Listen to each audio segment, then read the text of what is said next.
नमस्कार, आप देख रहे हैं जनता टीवी। मैं हूं आपके साथ अमन त्रिपाठी। बुलेटिन में रुक करेंगे 2 मिनट में 10 बड़ी खबरों की ओर। एसटीएफ को मिली बड़ी कामयाबी। आतंकी अर्श डाला के सहयोगी सुशील कुमार को किया गिरफ्तार। हरिद्वार जिले के मंगलौर से की गिरफ्तारी। हरिद्वार रुड़की विकास प्राधिकरण की बड़ी कार्रवाई। अवैध निर्माण को बुलडोजर से किया ध्वस्त। भूमाफियाओं में मचा हड़कंप। टनल विशेषज्ञ पहुंचे बाबा बौखनाथ मंदिर। दर्शन कर बाबा से लिया आशीर्वाद। अर्नोल्ड डिक्स ने की एसडीआरएफ की कार्यप्रणाली की तारीफ। गंगोत्री नेशनल पार्क शीतकाल तक के लिए हुआ बंद। पर्यटकों को करना होगा लंबा इंतजार। 1 अप्रैल से खुलेंगे पार्क के गेट। देहरादून में वाहन ने बाइक सवार 2 लोगों को रौंदा। हादसे में दोनों की मौत। मामले में पुलिस ने चालक को किया गिरफ्तार। सिलक्यारा टनल हादसे से प्रशासन ने लिया सबक। उत्तराखंड के सभी पुलों का किया जाएगा सेफ्टी ऑडिट। लोक निर्माण सचिव का बयान। कहा, सुरक्षा से नहीं होगा कोई समझौता। देहरादून में नगर निगम सभागार में सम्मान समारोह का हुआ आयोजन। सफाई कर्मियों के साथ सभी पार्षदों को किया गया सम्मानित। रामनगर में गुलदार का आतंक। 4 वर्षीय नाबालिग पर किया हमला। वन विभाग ने गुलदार को किया कैद। मौसम विभाग ने जारी किया पूर्वानुमान। आज पहाड़ी क्षेत्रों में हो सकती है भारी बारिश। लोगों को बेवजह घर से न निकलने की दी सलाह।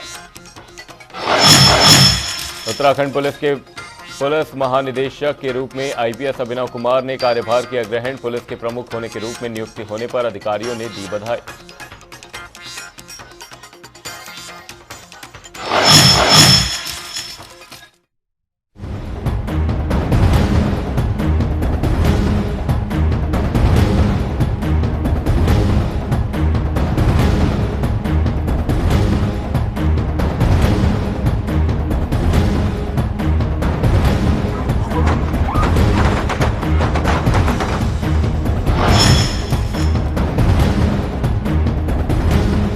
दो मिनट में 10 खबरों के बाद अब रुक करेंगे उत्तराखंड से जुड़ी कुछ अहम खबरों की ओर। राज्यपाल लेफ्टिनेंट जनरल गुरमीत सिंह ने ऋषिकेश एम्स में भर्ती 41 मजदूरों से मुलाकात कर उनका हालचाल जाना।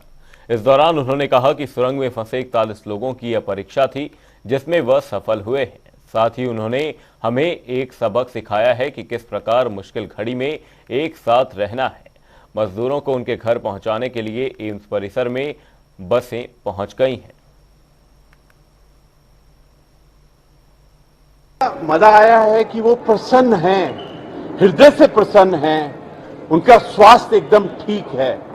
इनफैक्ट ये जो 41 जो श्रमिक हैं, श्रमवीर हैं, इन्होंने हमको सबक दिया है कि किस प्रकार क्राइसिस में और मुश्किल घड़ी के अंदर में अपने आप के ऊपर में सेल्फ कंट्रोल करना है। मैंने एक एक से बात किया तो मुझे लगता है कि एक एक व्यक्ति 41 में हीरा है और इस हीरे से पता लगता है कि हम पूरे भारत में हमारी जो ह्यूमन रिसोर्स है वो इतने ऊंचे दर्जे की है कि किसी भी क्राइसिस में, एडवर्सिटी में किस प्रकार इकट्ठा रहते हैं, किस प्रकार से एकजुटता से रहते हैं, किस प्रकार एकता में रहते हैं। उसके अंदर भी जो नेचुरल लीडरशिप बनी, जो गब्बर सिंह नेगी जी हैं, जो अहमद जी हैं, जो विशाल जी हैं, उनसे बात करके ऐसा लगा कि ये जो एक टेस्ट था इन सब के लिए, 41 के लिए, और वो उस टेस्ट में ना केवल सफल हुए हैं लेकिन हम सबको एक बहुत बड़ा सबक उन्होंने सिखाया है कि किस प्रकार एडवर्सिटी में, चैलेंजेस में, मुश्किल घड़ी के अंदर में इकट्ठा रहना है। 17 दिन बाद उत्तरकाशी की सिलक्यारा टनल से सुरक्षित निकाले गए 41 मजदूरों को ऋषिकेश एम्स में भर्ती कराया गया, जहां सभी के कुछ टेस्ट किए गए जिसमें सभी मजदूरों की रिपोर्ट सही आई है और सभी मजदूर स्वस्थ पाए गए हैं। वहीं सभी मजदूरों को ऋषिकेश एम्स से छुट्टी दे दी गई है और सभी मजदूर अपने अपने घरों के लिए रवाना कर दिए गए हैं। 41 मजदूर कल लगभग 2 बजे के आसपास डॉक्टर बिमलेश जोशी, जो कि उत्तराखंड के नोडल ऑफिसर हैं, उन्होंने हैंडओवर किया था 41 श्रमिकों को। तो हमारे पास पहले से ही तैयारियां थी, हमने डेजिग्नेटेड वार्ड्स इनके लिए पहले ही रखे थे। तो वहाँ पे जो है 41 के पेशेंट को जो है हमने एडमिट कर लिया। उसके बाद इनिशियल असेसमेंट किया हमारे 4 डॉक्टर्स की टीम हमने की थी, जिसमें मेन काम तो साइकेट्री के डॉक्टर्स और इंटरनल मेडिसिन के डॉक्टर्स का, उसके अलावा इमरजेंसी मेडिसिन और ट्रॉमा सर्जरी के डॉक्टर्स की भी टीम थी हमारे पास। तो इनिशियल असेसमेंट के बाद सभी जो श्रमिक हैं ऑलमोस्ट नॉर्मल ही इसमें पाए गए। फिर उसके बाद उनकी जो है थोरो एग्जामिनेशन के लिए ब्लड इन्वेस्टिगेशन, रेडियोलॉजिकल इन्वेस्टिगेशन सब किया गया। सभी की रिपोर्ट्स आ गई हैं, सभी नॉर्मल है। 17 दिनों से सिलक्यारा टनल में फंसे श्रमिकों को आखिरकार सकुशल बचा लिया गया। इस रेस्क्यू ऑपरेशन में विभिन्न बचाव एजेंसियां शामिल रही। वहीं टनल विशेषज्ञ मिस्टर अर्नोल्ड ड्रिक्स ने एसडीआरएफ के साथ बाबा बौखनाग मंदिर में दर्शन किए। इस दौरान उन्होंने बाबा बौखनाग से आशीर्वाद लिया। साथ ही उन्होंने एसडीआरएफ की कार्यप्रणाली को भी सराहा। हरिद्वार पहुंचे लोक निर्माण सचिव पंकज कुमार पांडे ने दावा किया कि सिलक्यारा टनल हादसे के बाद पुलों की सेफ्टी से कोई समझौता नहीं होगा। इसलिए उत्तराखंड में लोक निर्माण विभाग की ओर से बनाए गए सभी पुलों को सेफ्टी ऑडिट कराया जाएगा। आपको बता दें कि आज पंकज कुमार पांडे ने हरिद्वार पहुंचकर अधिकारियों के साथ बैठक की और निर्माणाधीन पुलों और सड़कों को तय समय से पूरा करने के निर्देश दिए। उन्होंने बताया कि 15 जनवरी तक दूधाधारी चौक के पास निर्माणाधीन फ्लाईओवर और आगामी जून के महीने तक हरिद्वार नजीबाबाद हाईवे का निर्माण कार्य पूरा कर लिया जाएगा। उत्तरकाशी के निर्माणाधीन सिलक्यारा सुरंग में फंसे 41 मजदूरों को बाहर निकालने के लिए पूरे देश की रेस्क्यू टीमें जी जान से जुटी हुई थी। आखिरकार मजदूरों को बाहर निकालने के लिए काम आई वो तकनीक जिसे भारत में गैर कानूनी घोषित कर बैन किया जा चुका है। टनल में फंसे मजदूरों को रैट होल माइनिंग के जरिए बाहर निकाला गया। इस माइनिंग तकनीक को एनजीटी यानी नेशनल ग्रीन ट्रिब्यूनल ने 2014 में बैन कर दिया था। रैट होल खनन एक खतरनाक तरीका है जिसका उपयोग कोयले की पतली परतों को निकालने के लिए किया जाता है। इस तकनीक पर राष्ट्रीय आपदा प्रबंधन प्राधिकरण के सदस्य रिटायर्ड लेफ्टिनेंट जनरल सैयद अता हसनैन ने जानकारी दी। देखिए खास रिपोर्ट। उत्तरकाशी के निर्माणाधीन सिलक्यारा सुरंग में फंसे 41 मजदूरों को बाहर निकालने के लिए पूरे देश की रेस्क्यू टीमें जी जान से जुटी हुई थी। आखिरकार मजदूरों को बाहर निकालने के लिए काम आई वो तकनीक जिसे भारत में गैर कानूनी घोषित करके बैन किया जा चुका है। टनल में फंसे मजदूरों को रैट होल माइनिंग के जरिए बाहर निकाला गया है। इस माइनिंग तकनीक को एनजीटी यानी नेशनल ग्रीन ट्रिब्यूनल द्वारा 2014 में बैन कर दिया गया था। आइए जानते हैं आखिर क्या है ये रैट होल माइनिंग तकनीक और क्यों लगा है इस पर प्रतिबंध।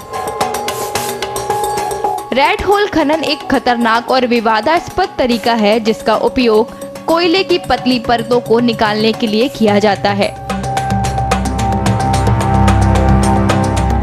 यह नाम चूहों द्वारा जमीन में गड्ढा खोदने से मिलता जुलता होने के कारण पड़ा।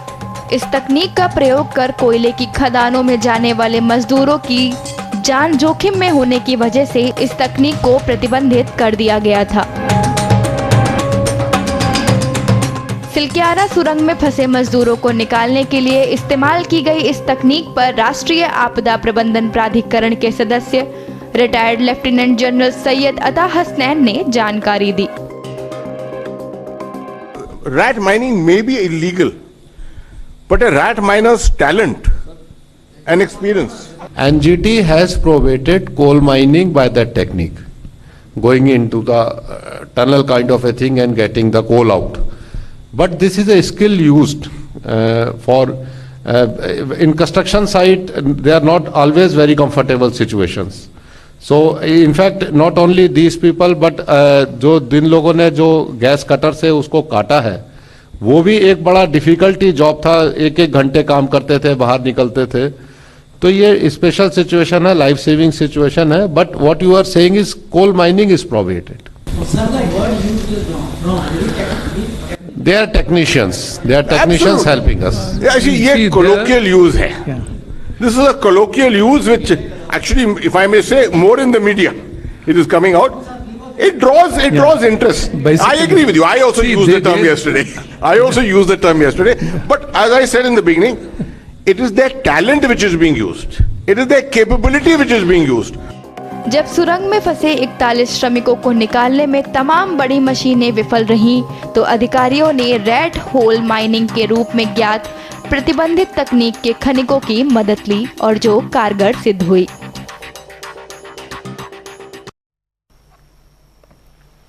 पहली बार हल्द्वानी शहर में मातृशक्ति और महिला सशक्तिकरण को लेकर शानदार कार्यक्रम का आयोजन हुआ।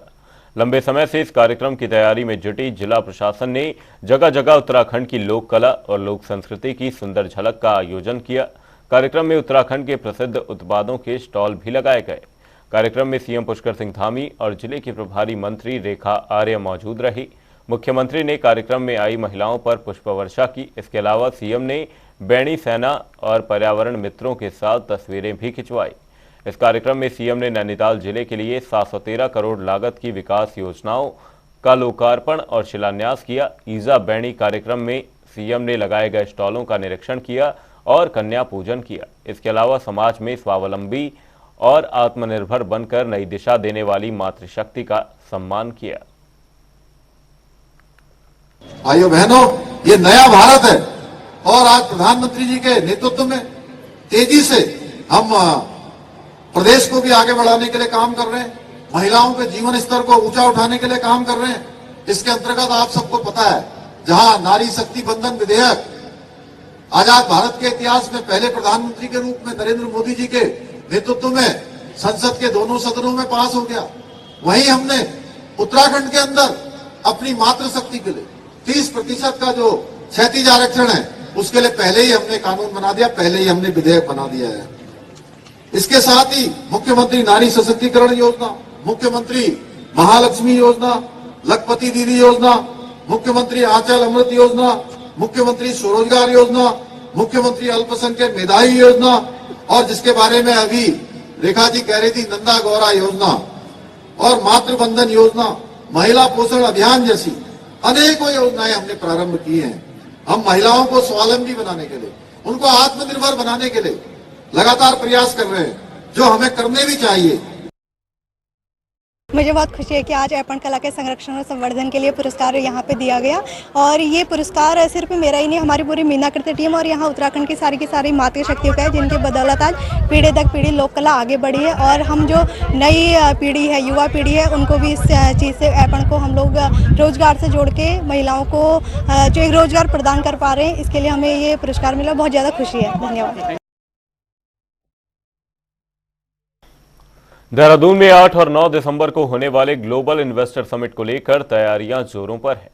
ग्लोबल इन्वेस्टर समिट के तहत सरकार ने 2.5 लाख करोड़ रुपए के निवेश का लक्ष्य रखा है, जिसके लिए मुख्यमंत्री पुष्कर सिंह धामी ने लंदन, दुबई, चेन्नई, अहमदाबाद, मुंबई और रुद्रपुर का दौरा कर चुके हैं।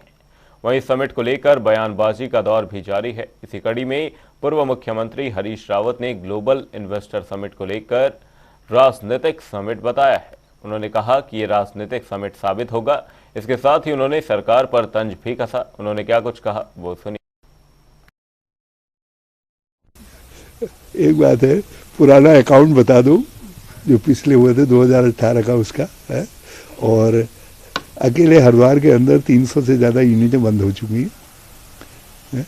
BHEL, मैं तो नाम लेके संस्था का नाम कह रहा हूँ, 2014 में टोटल जितनी लोग वहाँ काम करते थे, स्थायी अस्थायी जो है, आज उसकी संख्या आधी हो चुकी है। पहले इन बातों का जवाब दे दो, तब नए इन्वेस्टमेंट की और इन्वेस्टर्स की बात करो। और हमने कुछ ज़मीनें बचा करके रखी थी। हम भाई उत्तराखंड जो जो ग्रो करेगा तो हमारे स्थानीय लोगों को भी तो की उद्यमिता के लिए भी तो आपको धरती रखनी पड़ेगी। जब धरती नहीं रहेगी तो उत्तराखंड का व्यक्ति कहाँ खड़ा रहेगा? यहाँ का मध्यम वर्ग, यहाँ का जो आगे बढ़ता हुआ वर्ग है, वो कहाँ खड़ा रहेगा? उत्तराखंड के डीजीपी अशोक कुमार सेवानिवृत्त हो चुके हैं। इसी को लेकर धर्मनगर हरिद्वार में अशोक कुमार के सम्मान में कई सामाजिक संस्थाओं की ओर से एक कार्यक्रम आयोजित किया गया, जिसमें अशोक कुमार को पुलिस में 34 वर्ष तक की गई सेवा के लिए सम्मानित किया गया। इस दौरान डीजीपी अशोक कुमार भी काफी भावुक नजर आए। हरिद्वार वासी आए हैं, विभिन्न वर्गों के लोग आए हैं और बहुत ही अच्छा लगा, क्योंकि हरिद्वार से मेरी बहुत यादें जुड़ी हैं। 2 बार मैं SSP हरिद्वार रहा हूँ, IG गढ़वाल भी रहा हूँ, तो जैसे एक हमारे सर्विस के 34.5 साल के बाद कल मेरा आखिरी दिन है, तो लोगों के हरिद्वार के लोगों के बीच आकर के अच्छा लगा, लोगों ने सम्मान दिया। और जैसा मैंने कहा कि हमेशा मैं सख्त और संवेदनशील पुलिस को जिया हूँ कि अपराधियों के प्रति सख्त होनी चाहिए पुलिस, आम आदमी के प्रति मित्रवत होनी चाहिए और विक्टिम के प्रति संवेदनशील होनी चाहिए।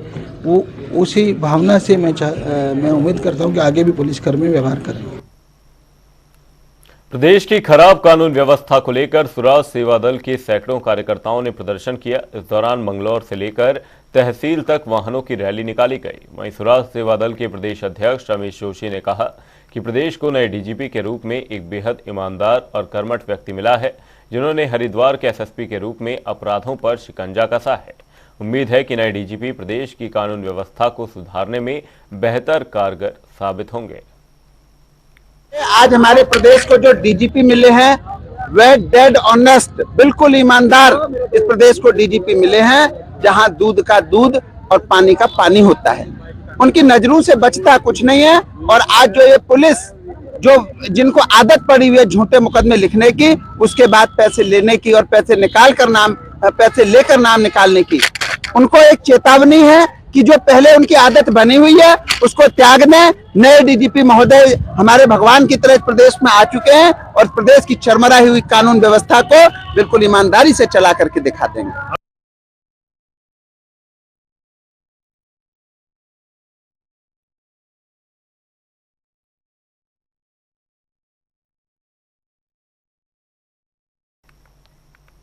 गंगोत्री नेशनल पार्क के दरवाजे पर्यटकों के लिए शीतकाल तक के लिए बंद कर दिए गए हैं।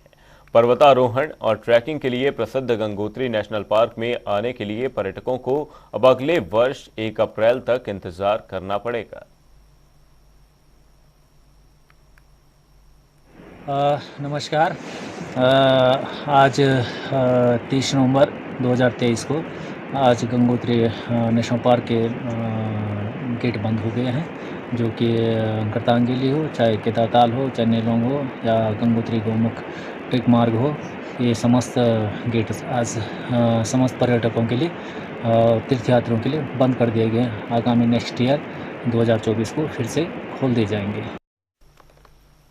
आगामी 2 दिसंबर को नगर निगम का कार्यकाल खत्म हो रहा है। इसके साथ ही मेयर उनियाल गामा का कार्यकाल भी खत्म हो रहा है। इसके मौके पर नगर निगम सभागार में एक सम्मान समारोह का आयोजन किया गया, जिसमें सभी पार्षदों ने शिरकत की।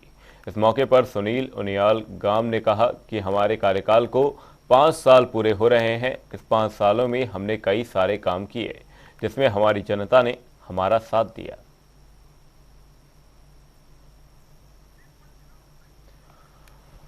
आपको बता दें, पार्षदों का सम्मान समारोह आयोजित किया गया। मेयर सुनील उनियाल गामा इस दौरान मौजूद रहे। वहीं 5 साल की उपलब्धियां इस दौरान गिनवाई गई। वहीं पार्षदों के सम्मान में यह समारोह रखा गया। मेयर सुनील उनियाल गामा इस दौरान मौजूद रहे। उन्होंने कहा कि इस 5 सालों में हमने कई सारे काम किए, जिसमें हमारी जनता ने हमारा साथ दिया। वहीं पार्षदों के सम्मान में समारोह रखा गया। 5 साल की उपलब्धियां इस दौरान गिनवाई गई। मेयर सुनील उनियाल गामा इस दौरान मौजूद रहे। उन्होंने बताया कि हमारे कार्यकाल को 5 साल पूरे हो रहे हैं। इस 5 सालों में हमने कई सारे काम किए, जिसमें हमारी जनता ने हमारा साथ दिया। पार्षदों के सम्मान में यह समारोह रखा गया, जहां पर मीडिया को संबोधित करते हुए मेयर सुनील उनियाल गामा ने बताया कि इन 5 सालों में हमने कई काम किए। 5 साल की उपलब्धियां इस दौरान गिनवाई गई। वहीं पार्षदों के सम्मान में समारोह रखा गया। 5 साल की उपलब्धियां इस दौरान गिनवाई गई। पार्षदों के सम्मान में यह समारोह रखा गया। मेयर सुनील उनियाल गामा मौजूद रहे। उन्होंने 5 साल की उपलब्धियां इस दौरान गिनवाई।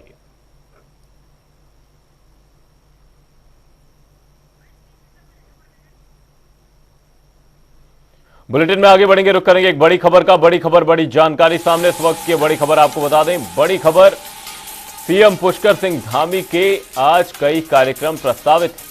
सुबह 10:30 बजे स्थापना दिवस कार्यक्रम प्रस्तावित है। वहीं स्वर्ण जयंती कार्यक्रम में सीएम वर्चुअल माध्यम से जुड़ेंगे। वहीं बहुगुणा गढ़वाल विश्वविद्यालय श्रीनगर का कार्यक्रम प्रस्तावित है। सीएम पुष्कर सिंह धामी के कार्यक्रमों को लेकर अपडेट सामने है। आज उनके कई कार्यक्रम प्रस्तावित हैं। सुबह 10:30 बजे स्थापना दिवस कार्यक्रम प्रस्तावित है। वहीं स्वर्ण जयंती कार्यक्रम में वर्चुअली जुड़ेंगे सीएम पुष्कर सिंह धामी। वहीं बहुगुणा गढ़वाल विश्वविद्यालय श्रीनगर के कार्यक्रम में भी शिरकत करेंगे। ये बड़ी खबर, बड़ी जानकारी आपको बता दें। सीएम पुष्कर सिंह धामी के कार्यक्रमों को लेकर सीएम पुष्कर सिंह धामी के आज कई कार्यक्रम प्रस्तावित हैं। स्वर्ण जयंती कार्यक्रम में वर्चुअली जुड़ेंगे सीएम पुष्कर सिंह धामी। वहीं बहुगुणा गढ़वाल विश्वविद्यालय श्रीनगर का भी कार्यक्रम प्रस्तावित है। इसी खबर पर हमारे संवाददाता यशराज आनंद हमारे साथ जुड़े हुए हैं। यशराज, आपसे जानना चाहूंगा, आज सीएम मनोहर लाल के क्या कुछ कार्यक्रम प्रस्तावित है?